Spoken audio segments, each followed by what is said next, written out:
Radong hindi bad trip. 3 oras na hindi ka olats. Alas na!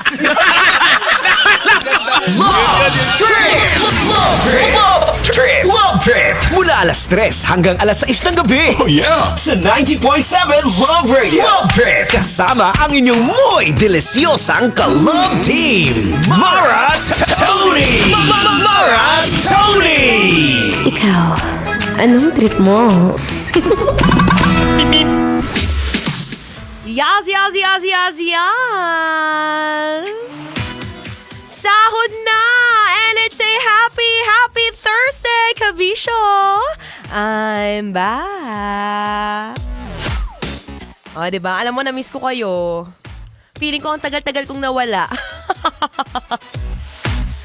Ay, nako, maraming dapat gawin, dapat asikasuhin, lalo na ngayon, sahod na. Ay, for sure, isa ka sa mga taong marami nang iniisip, wait, pag uwi ko, ano kaya magandang bilhin?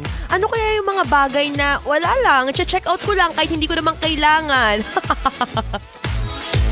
Ang dami natin ganyan. Alam mo yon, yung tipong automatic na sa'yo pagpasok ng sweldo mo o ng sahod mo, automatic na napupunta ka sa Shopee, sa Lazada, o kung ano mga shopping outlet yan online. Basta makabili lang, go! Wala na sa isip yung tipid-tipid. Ano yon? Ano ulit yung tipid? Uy! Hindi ko alam yun. Anyway, nagbabalik po ulit your newest and freshest DJ ng 90.7 Love Radio. Ay, ang sarap gumala ngayon na. Pag marami kang pera, masarap gastusin ang pera sa tama. Given na kapag ka medyo mahilig kang gumala, isa siguro sa mga marerecommend kong lugar ay ang Baguio. Yes, lalo na ngayon, hindi holiday, hindi peak hours. Ay, for sure, marami kang mapupuntahan dyan. Kahit nga takbuhin mo eh. Oo! Alam mo ako, nung huling punta ko sa Baguio, ay tinakbo ko lang. Yung Camp John Hay, iniikot ko yon. Tapos, nakailang kilometers ba ako nun? 17 kilometers? Ay, ang sarap. Kaya kung isa ka sa mga taong mahilig sa adventure, mahilig sa nature, mahilig din maglakad, nako, bisitahin mo na ang Camp John Hay ng Baguio. And speaking of Baguio, alam nyo ba, ang Love Radio Baguio pala ay number 1. Yes! That's right! Hindi ko alam kung ilang dekada na since bago ko dito, pero it's number 1 sa Love Radio Baguio. Hindi na rin ako talaga makapag-intay na maibalik ng number 1 ang Love Radio Manila. Ay, kaya naman, ikaw kuya, ate na nakikinig ngayon, tulungan mo naman kami.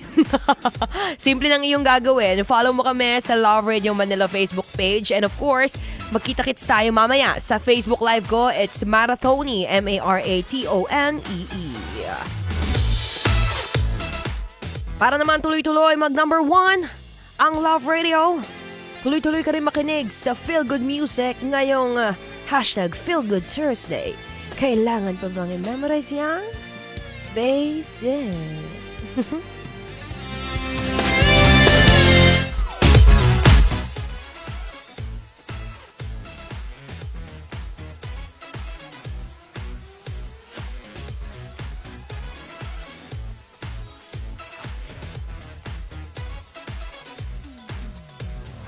Yes?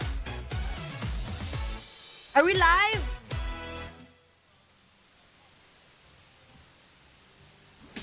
Hello, guys! Boy P, are we live right now?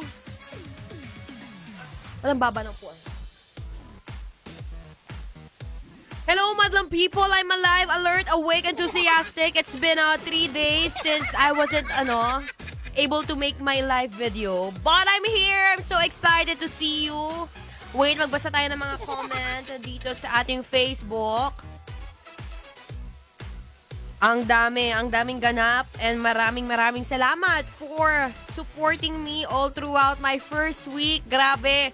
Alam nyo, solid kayo right from my Facebook page and up to Love Radio Manila. Maraming salamat po sa pag-follow, sa pag-support.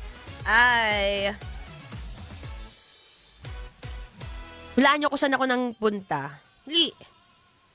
Ang makahula, May libreng pa-shoutout at saka libreng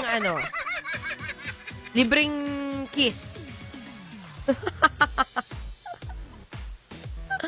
Ayan, share nyo naman tong live na to. It's from Love Radio Manila. Click nyo lang yung share button. At marami akong i-share sa inyo sa trip ko sa... Malaan nyo kung saan ako galing. Bili! Clue, malamig. Tapos, maraming puno. Maraming masasarap na pagkain. At saka isa doon sa mga sikat nilang prutas ay strawberry. Alam mo na kung ano yan. Hello sa mga nanonood ngayon. Yes, sabi ni Randy, galing kami kanina sa PITX. Yes, for sure nakita mo ako dyan. Hello sa'yo. Kumusta? Ayan, thank you so much sa paggawa ng fan page ni Maratoni. Grabe naman! 1 week pa lang tayo may pa-fan page na. Thank you so much. Ayan, sabi ni Paolo, Daniel Yap, Baguio, that's right. Yes, punta po tayo sa Baguio. And marami akong nagawa doon actually kasi maluwag siya. Given na kapag hindi kasi peak season or hindi holiday, expect mo na wala masyadong tao. Which is good din kasi hindi ka na masyadong mahirapang mag-travel, hindi ka mahirapang sumakay ng taxi, given na maluwag yung daan. Actually, tinakbo ko lang siya eh. Nakaka-excite kayang tumakbo. Doon, lalo na sa Camp John Hay, ang luwag ng kalsada, ang luwag ng daan, pwede kang maglakad, at sobrang lamig. Oo, ayun talaga yung binabalik-balikan talaga sa Baguio eh, yung malamig. Diba? I-share ko lang tong live na to. At, alam mo maraming ngayon eh. Marami palang pwedeng puntahan sa Baguio ng mabilisan lang. At kaya mo siyang puntahan ng kahit 2 days lang, straight. Wala ka ng ibang, kung gusto mo puntahan yung mga common na lugar, like tourist destination, yung Camp John Hay, Session Road, Burnham Park, sa may Igorot Stone Village, saan pa ba? Sa may, kahit nga sa Benguet, nakaabot tayo sa Atok Benguet. Ang gaganda ng mga bulaklak doon. Hindi ko lang naabutan yung talagang lahat nakasibol kasi kakagaling lang 'di ba sa bagyo. Yun ang mahirap din eh kapag may alaga kang halaman. Sino ba sa inyo yung mga plantito at plantita dito? Mahirap siya kasi syempre kailangan mong pangalagaan tapos after noon hindi naman laging sisibol o tutubo yung mga puno ay mga bulaklak. Ayan. So, diba? Ano po yung masarap ang kainin sa Baguio? Kanina nag-post ako sa Facebook page. Sa mga hindi pa po naka-follow, it's DJ Maratoni. Check niyo po siya sa Facebook page ko. It's MARATONEE. Yes. Di ko alam kung madilim ba. Pwede madilim ba or nangitim lang ako? Feeling ko nangitim ako. Ayan. Ayan. Medyo maliwanag na. Medyo madilim lang ako kanina. Ayan, shout out tayo. Mag-suggest naman kayo ng mga, ayan, sabi ni Brian Mariano, taho na strawberry flavor. Yung taho ba sa Baguio, hindi siya ayan, ang puti ko na ulit. Ay, bongga. Yung taho ba sa Baguio, hindi siya artificial. Meron kasi alam mo yung ang mahal na nga ng taho, tapos lang naman food color. Alam mo maganda dyan sa mga nakikinig ngayon na taga Baguio, dapat po yung quality ng taho nyo, siguraduhin yung patok na patok sa mga turista. Lagyan nyo ng mga buong strawberry. Diba? Actually, kapag mga ganyan kasi, marami namang natitira for sure sa La Trinidad, Benguet, yung strawberry farm. Syempre, pag may mga natira dyan, ang gagawin mo dyan, pwede mong gawin strawberry jam. Kasi yun na yung mga, hindi mo naman pwedeng mabentang fresh yun. Tapos, pwede mo rin yung gamitin as strawberry ice cream. May ice cream doon. Tikman nyo na yun. Masarap siya, in fairness. Ayan, may bago na uso ngayon is yung tanghulo. Oo, yes, Miss Jasmine Niza. Hello. Actually, masarap yun, yung tanghulo. Though, matamis yung outer coverage. Yung ano niya, yung exterior, kasi ngayon yung asukal. Hindi totoo siya. Hindi. Totoo siya, strawberry taho. Okay. Baka may natikman lang akong super tamis, tapos hindi lang ako nakakita ng malaking taho. Ay, malaking buo o yung buong strawberry. 'Di ba? Bukod sa strawberry taho, sa ice cream, strawberry ice cream, sa strawberry, ano pa yung madalas yung kinakainan doon? Like lugar, ha? Meron ba kayong specific na restaurant na kinakainan doon? Ito, hindi siya sponsored, pero ang pagkarinig-rinig ko, when you can see it or you can search it on TikTok, isa sa mga binabalikan doon is yung Grumpy Joe. Hindi ko pa siya na-try, Grumpy Joe. Tapos yung Good Taste. Ayan, Good Taste. In fairness sa Good Taste, masarap yung chicken nila and ang daming serving. Super dami. Alam mo, hindi mo siya mauubos mag-isa, kaya kailangan may kasama ka. Baka naman. Sa mga wala pang kasama dyan, papuntang Baguio, gustong-gusto ko bumalik, what if samahan mo ko? 'Di ba? Yung peanut brittle, the best pa rin. Yung pinasalubong ko sa'yo dati. Yes, Miss Jasmine, maraming salamat po sa peanut brittle. Yan, isa rin yan sa mga gusto ko, yung peanut brittle. And isa rin sa masarap ay... Saan kayo usually bumibili ng souvenir o kaya yung mga pampasalubong? Alam niyo yung sa may Botanical Garden? Sa may... Saan ba yun? Botanical Garden. Malapit lang din siya sa may Actually, kasi magkakadikit. So, sa Session Road, sa Mines View, sa gitna lang nun, malapit lang ang Madalas sa binibili pag souvenir. Eto, tingnan nyo meron ako dito. Wait. Ito siya, Cordillera Creamy Crunchy Nuts. Uy, masarap to, try nyo to. Baka naman, sino may-ari nito, sino man naka-invento nito. Masarap siya. And hindi siya super tamis. Perfect pang pasalubong sa mga ka-office mate mo. And then meron din silang pili tart. Yan. Alam mo kasi, ang Mountain Made na ube jam at saka strawberry jam, medyo pricey siya for, kung ibibigay mo siya lahat sa ka-office mate mo, medyo malulugi ka doon. Mas mahal pa yung pinasalubong mo kaysa sa naging pamasahe mo. Magkano ang isang Mountain Made na ube? Parang 400 na siya. 400 pesos. Tapos naman yung strawberry jam is around 550. Isipin mo kung ilan yung office mate mo, mga 20. So, 500 times 20. Umabot ka na ng 10,000. Mas mahal pa yung pinampasalubong mo kaysa sa bus. Diba? Pero aminin mo, mas madaling mag-bus kaysa sumakay ng van, sumakay ng kotse. Given na kapag ka first timer ka at gusto mo mapuntahan lahat, tapos budgeted lang din yung trip mo, might as well mag-try ka mag-bus. Oo. Yung bus naman kasi, ako nag-bus ako papunta doon. So, iba-iba na kasi ngayon Dati kasi, pwede ka sumakay ng regular or air condition. Pag regular, walang aircon. Carry lang naman kasi Baguio, malamig. Malamig yung paligid at saka makikita mong pag umakyat ka na, doon na yung fog. Kaya hindi mo naman kailangan na masyadong malamig. Tapos, ang option number 2 is air condition. Pag air condition naman, syempre, chillax ka. Pero ngayon, may bago na. Yes. Alam nyo ba na pwede ka na mag-deluxe or first class sa bus? Oo!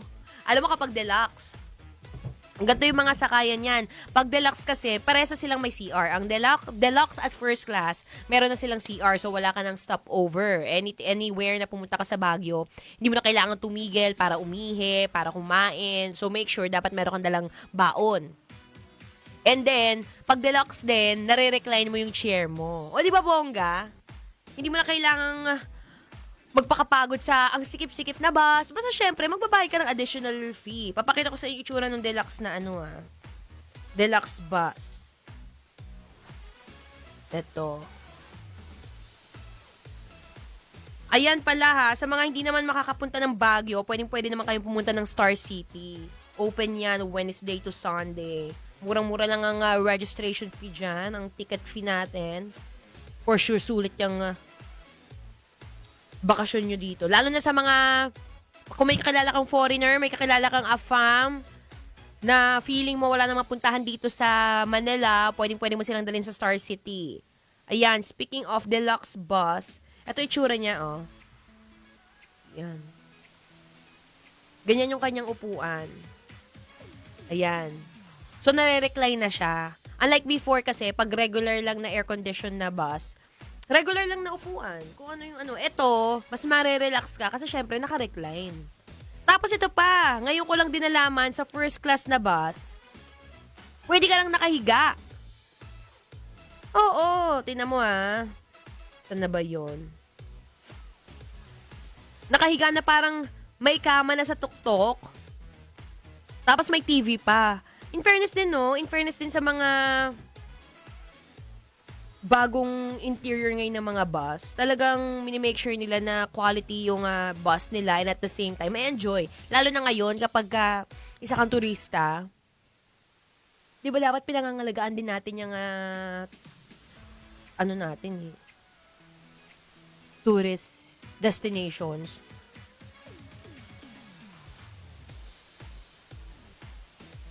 Diba? Ayan, sabi ni Ma'am Rene, Iloilo, masarap na pasalubong, ma'am. Ano pong masarap na pasalubong dyan sa Iloilo?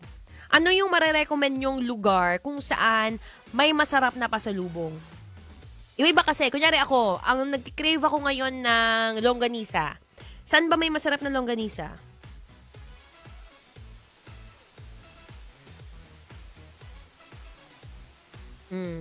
Sabi ni Robert Jason, Victory or Genesis, the best if ang bus.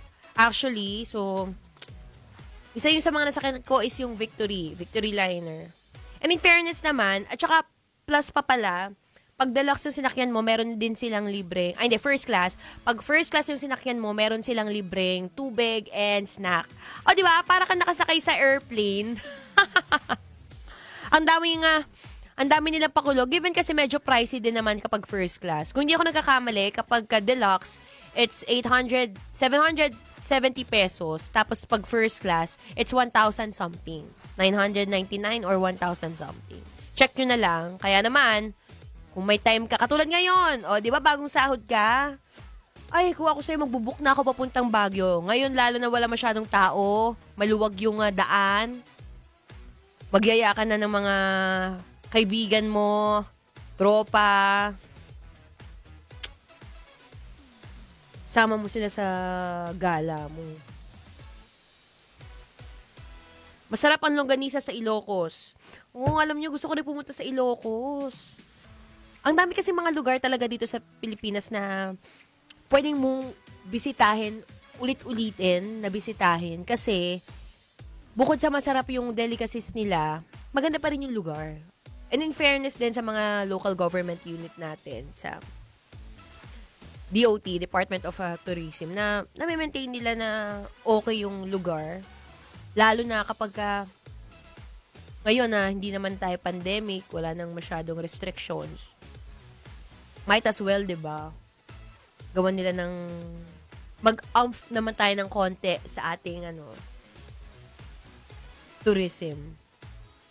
Hi kay Al Andres. Shout out from RWP Baguio. Dayo ka ulit dito.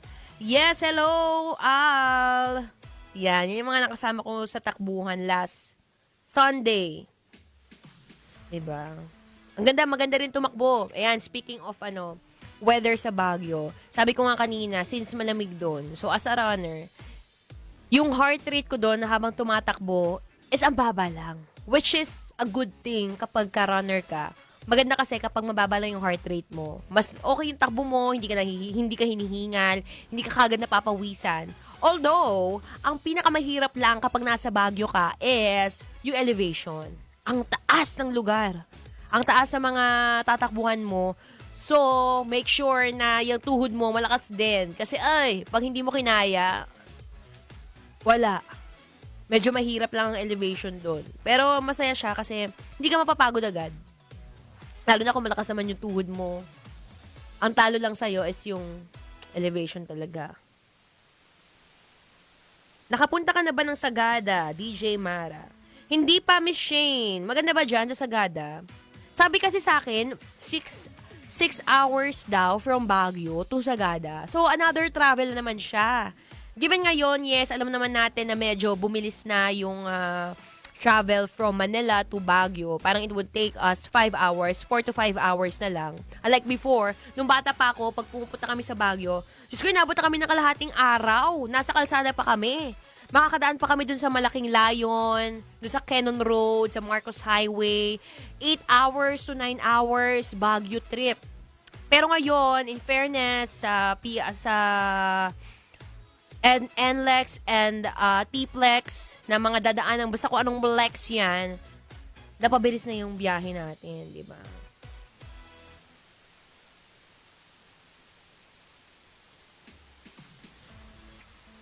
Oo, 4 hours na nga lang, Miss Shane, ang Baguio. Ayan, bukod sa Baguio, ano ba bang magandang puntahan ngayon? Kayo ba yung tipong kapag ka bagong sahod, ilang percent yung itinatabi nyo para sa gala o kaya para sa mga luho? Yung iba kasi yan eh. Meron kasi syempre kapag ka bagong sahod ka, yung iba 30% o kaya siguro sabihin natin 70%, 80% sa utilities. Sa kuryente, sa tubig, sa internet, sa pagkain, sa pang-tuition sa mga anak. Di ba wala na natitira? Tapos, yung another 30%, ilalagay mo saan? Sa pambili ng bisilin nyo sa bahay, gamot. Lalo na kapag sakitin ka. Yan ang mahirap eh. Kaya mas maganda ngayon pa lang, sanayin nyo na yung sarili nyo na nag-exercise, nag-workout, para hindi nyo na kailangan mag-ipon o hindi nyo na kailangan gastusin yung sahod nyo sa gamot. 'Di ba? Ang hirap nun. Alam mo yung tipong sasahod ka pa lang pero yung sahod dadaan lang sa palad mo tapos after a while, wala na, ubus na. Saan mo binili? Saan mo ginamit? Sa pambili ng gamot. Eh kung nag-exercise ka o kaya hinalagaan mo yung sarili mo, kumain ka ng healthy foods, kumain ka ng healthy foods, nag-exercise ka, umiinom ka ng maraming tubig, wala ka masyadong bisyo. Oh. Eh di yung pera mo, nagamit mo pa sa kung anong gusto mong bagay.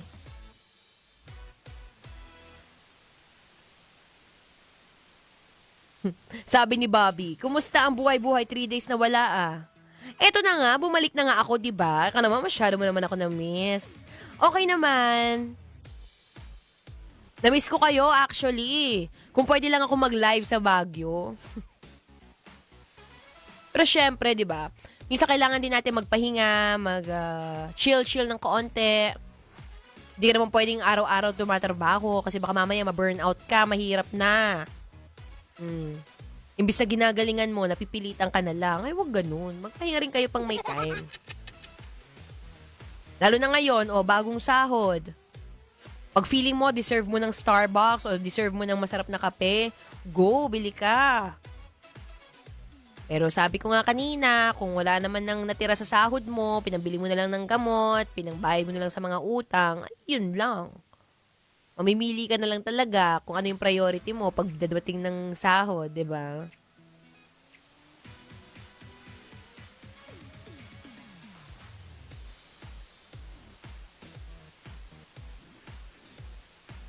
Hi, Max Speed, watching here in Dubai. Hello. Ako palagi pawi sa work ko dito sa Korea. Ano bang work mo, Raya? Ba't lagi ka napapawisan sa Korea? Di ba malamig dyan? Hi, Teen Rivera. Yes, na-miss ko rin kayo. Kaya naman sa mga nanonood ng live ngayon, we still have few minutes para i-share tong live sa ating mga solid marathoners. Thank you so much sa pagbuo ng fan page. Ayan sali po kayo sa marathoners. Doon tayo mag-usap-usap. Kung may mga tanong kayo, ako mismo, yes, that's right. Ako mismo ang sasagot. Ako mismo ang kakausap. At ako mismo ang makakasama nyo kapag may mga question. Diba? Ayan, sabi ni Bautista Marv, Pabati naman sa AFP, MBAI, AMD family headed by Sir Vince Pangilinan. Sa mga August birthday celebrants, Ma'am Rona, na may sponsor ng radio listening, Ama Lovely, and yung may crush sa'yo, Mark Bobiles and Sam Carlo Jimenez. Hello kay Mark at saka kay Sam Carlo. Balita ko may crush kayo sa akin. Kayo dito para makita-kita tayo. Ayan ang sinasabi ko sa'yo, Frank. Hindi lang sa running maganda, pati sa radio station. Dapat ganun, dual purpose. Kapag kaya mong mag-multitask, go.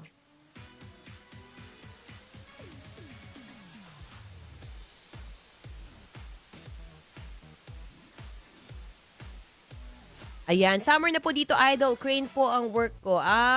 Okay. Kaya naman pala mainit. Hello ulit sa mga nanonood. Ayan na, kung usapang sahod lang din naman. Lalo na kapag isa ka sa mga taong mahilig gumala, mag-allot ka lang ng pera para sa panggala mo. Kaya pwede mo sabihin 10% every time na sumasahod ka ng kada buwan. Diba, 2 beses tayo sumasahod. Pwede ka magtira doon ng mga 10, 5%, ilagay mo sa alkansya. Tapos, hindi mo mamalayan, after a while, kunyari, maglagay ka ngayon. Start na natin kasi medyo, actually, magbe-bare months na. O, bare months. Speaking of bare months, maraming pwedeng galaan yan. Kaya lang, yan yung mga araw, yung mga buwan, na, siksikan. Kaya kung ako sa'yo, ngayon pa lang, bibisita na ako sa Baguio. Diba?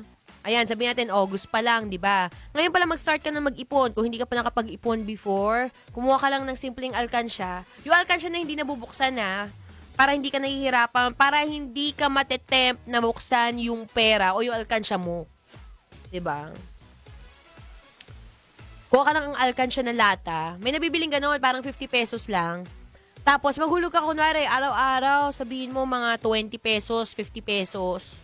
Kahit maliit yan, habang tumatagal, lumalaki yan. 'Di ba?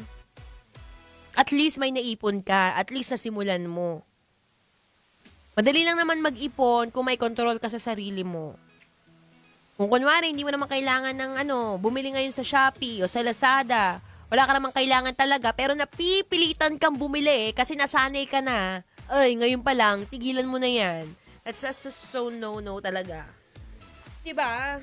Kung meron ka namang chance na makapag-ipon, lalo na kapag masarap kayang gumala. Masarap gumala, lalo na sa abroad. Ipon-ipon ka lang, marami ka mapupuntahan. Diba, habang nabubuhay ka, bisitahin mo na ang lahat ng pwede mong bisitahin, puntahan mo na lahat ng puntahan, bilhin mo na ang lahat ng gusto mong bilhin. Lalo na kapag medyo mayaman ka naman. Pag mayaman ka, pengi.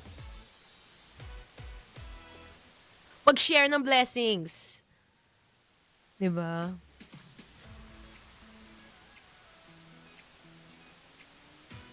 Hello, Frank. Sending hugs from Kamiling Tarlac. Shout out while break sa work. Ayan, thank you so much, Ayun ang gusto ko sa inyo, Yung, ito yung mga oras kasi na merienda time na. Tapos, ito yung napapabukas ka ng Facebook o kaya TikTok. Nang mabilisan lang. Syempre, scroll, tingin-tingin kung anong latest, naghihintay ng uwian, given na 5 o'clock, uwian na. Marami kang pwedeng gawin ng gatong oras. Kaya maraming salamat po sa pagtutok nyo ng 3 to 6 p.m. And given na it's only my second week this week, grabe support nyo. Maraming salamat po. At please do continue to follow me on my social media accounts. It's Maratoni, Maratone, and on TikTok and Instagram, it's DJ Maratoni. Kung usapang love trip, food trip, sports trip, road trip, music trip, kung ano mga trip yan, sound trip, I got you. This is only your newest and freshest DJ ng 90.7 Love Radio.